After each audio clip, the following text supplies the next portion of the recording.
So let's talk about what God's doing in the gaps of life. The gaps of life are those places where it seems like we are either stuck, we don't have clarity, or we're praying about something and it doesn't seem like God is moving. The gaps are those places in the journey of faith where we don't hear clearly. In fact, we may not be hearing anything at all.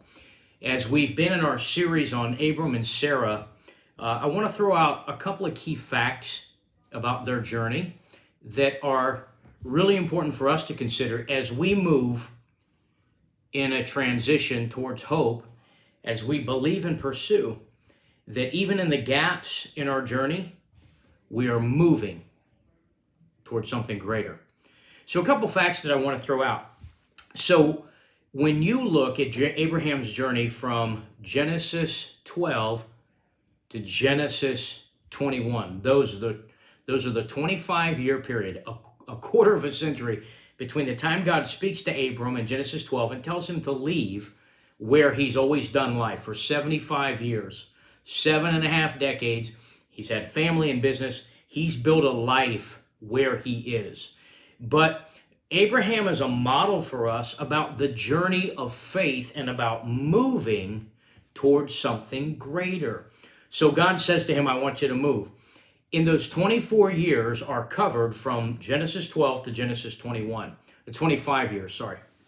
And in those 24 years, the first 24, before Abraham is born, in the 25th year of Abraham, or before Isaac is born, in the 25th year of Abraham and Sarah's journey, there are 24 years in which God speaks to Abraham only 4 times.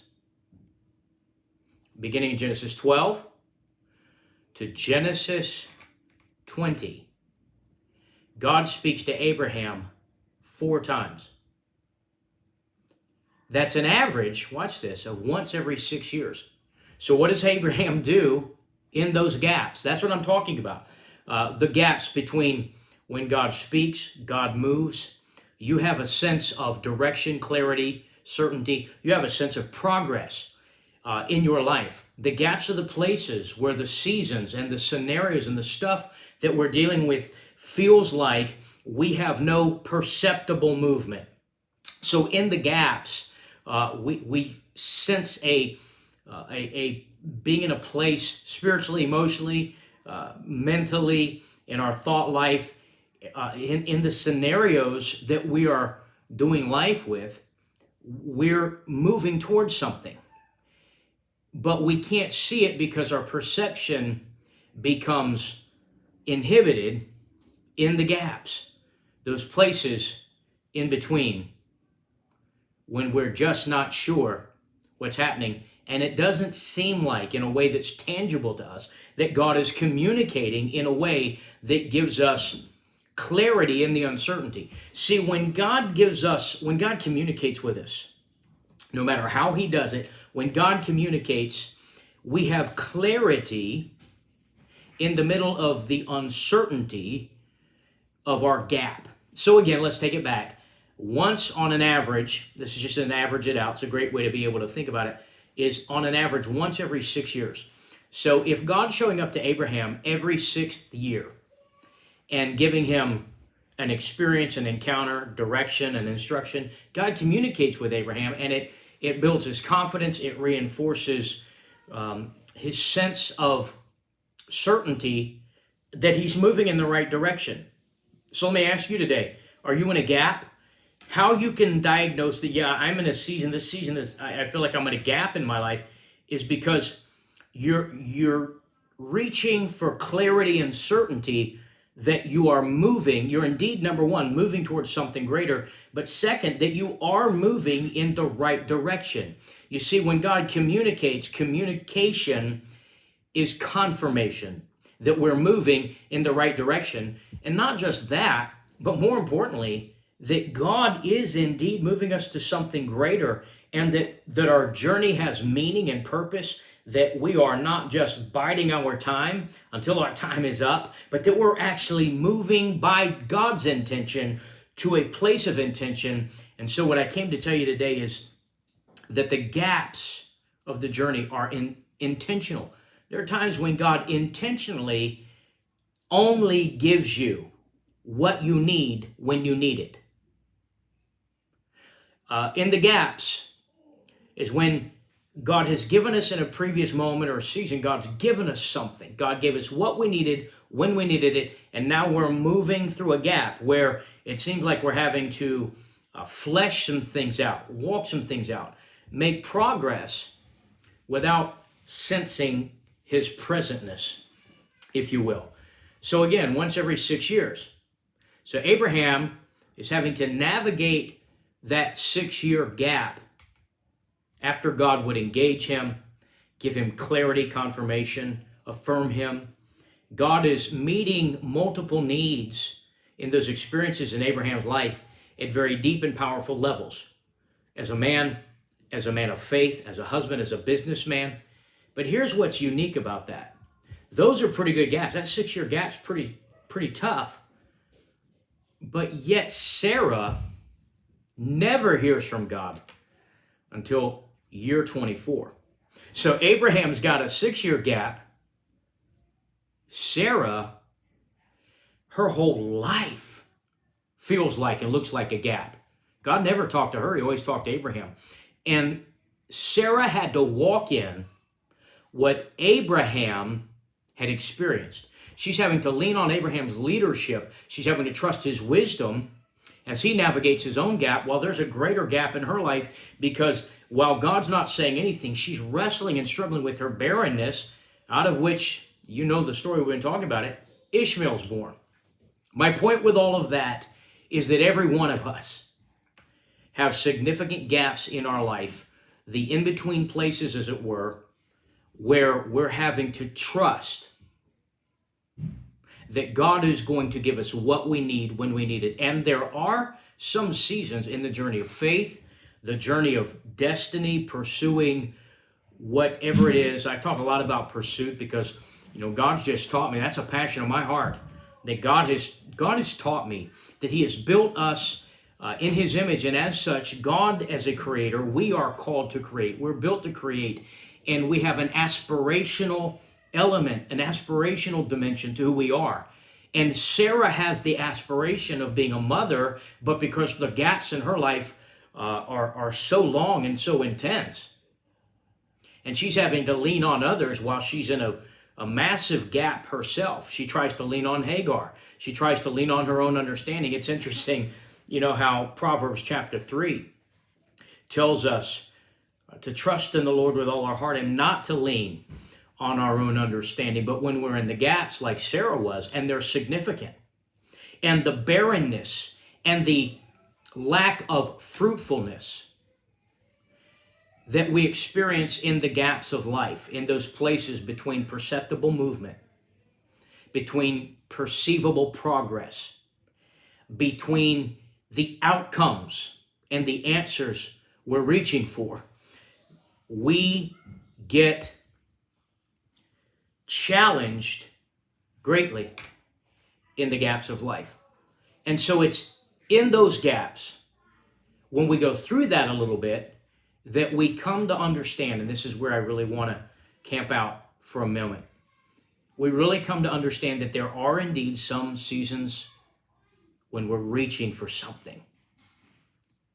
When we're indeed being moved by God and by the process God has us in, and by the timing that plays out when we're in that process, that there is indeed a cycle that we go through. When we are in a gap, we can't fill the gap, we can't fix the gap, we can't bring ourselves out of the gap. We have to go through that gap.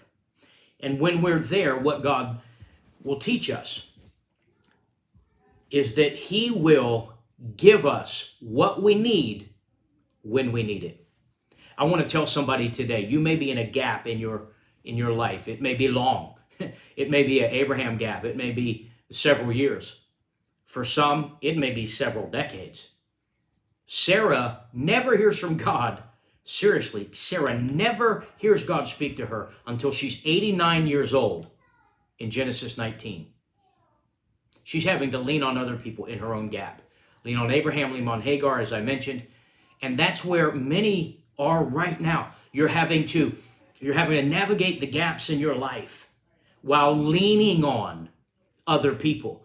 But the truth is, even the people we lean on have gaps in their own life. We can't get to greatness. We can't step into that something greater that God is indeed moving us into until we learn how, by faith, to move through the gaps of life.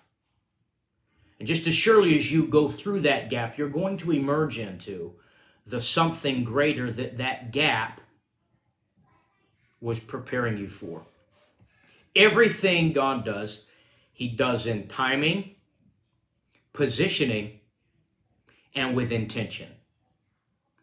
It's like God said to Jeremiah in Jeremiah 29:11, I know the plans, I know the blueprints, the schematics that I have for you. I know what I'm doing in your life when you don't. You're in a gap, but I'm up to something. So what I want to tell you today is that as God is moving you to something greater, when you're in the gap, you need to embrace the truth that our growth takes place in the gap. Growth takes place in the gap. While we navigate those gaps and we're uncomfortable and there's upheaval and there's uncertainty and we're processing all of that, trying to lean on people to fill the emptinesses we have while we're in the gap, what we need to know is that is where we grow. Genesis 17 talked about it Sunday. If you haven't caught that, I highly encourage you, go back and check out this past Sunday's teaching. We talked about that. God shows up and he says, Abram and Sarah, I'm changing your names. You've graduated. You had to go through the gap to get to graduation. And there's preparation in the gap to graduate into the something greater. So, to wrap this up, your growth takes place in the gaps. You've been growing in the gaps you've been going through. You just haven't been able to see it yet. But as surely as God has met you before, he's going to meet with you again. In the gap, you need to know you've got appointments God hasn't told you about. And he meets us in a brand new moment and brand new awareness and brand new outcomes. New beginnings emerge when God says, okay, it's time for me to graduate you out of your gap. So growth takes place in the gap. The second thing, and I'm wrapping up with this, is simply that you've got to learn. You can't do it with head knowledge. You've got to do it through a heart of faith experience. You've got to learn that God specializes in giving us what we need when we need it. Maybe you're in a pretty significant gap in your life at this time. What I want to say to you, and God's going to prove himself, what I want to say to you is this. God is going to bridge your gap by giving you what you need when you need it. God's going to resource your life abundantly. The gap you've been through changes nothing about the something greater he's moving you into. The gap is for growth, to get you to graduate into the something greater that is ahead of you. And the gap you're in right now, I need you to hear me on this. Trust God's timing. Trust his awareness of where you are. Trust his understanding of how it's processing you, what it's taking on you in terms of a toll that it takes. You see, the gap is a highway and it's a toll road. And the gap will take a toll. But trust that God is going to meet you and resource everything you need abundantly. Gaps are places we go through to get to something greater. And God is going to meet you in moments where he gives you what you need when you need it. And it may be that he's going to give you what you need when you need it, and then another gap comes, and then he gives you what you need when you need it then to get you through to the next gap. And that may indeed be a cycle of your journey. But as sure as cycles begin, they have an ending. God's going to meet you and give you what you need when you need it. You will not get stuck in the gap. God's moving you to something greater. Whatever it is you're reaching for, purpose, intention, dream, you're building something, you're creating something, and you're in a gap right now. Maybe you're in a creative gap. Maybe you're in a relational gap. Just who knows what your gap is, but you're in a gap. You're not going to stay there. God's going to meet you in the gap to close it by giving you what you need when you need it. And when you come out of the gap, you're going to look back with an understanding that growth took place when you were in the gap, and it prepared you for the something greater God is bringing you into.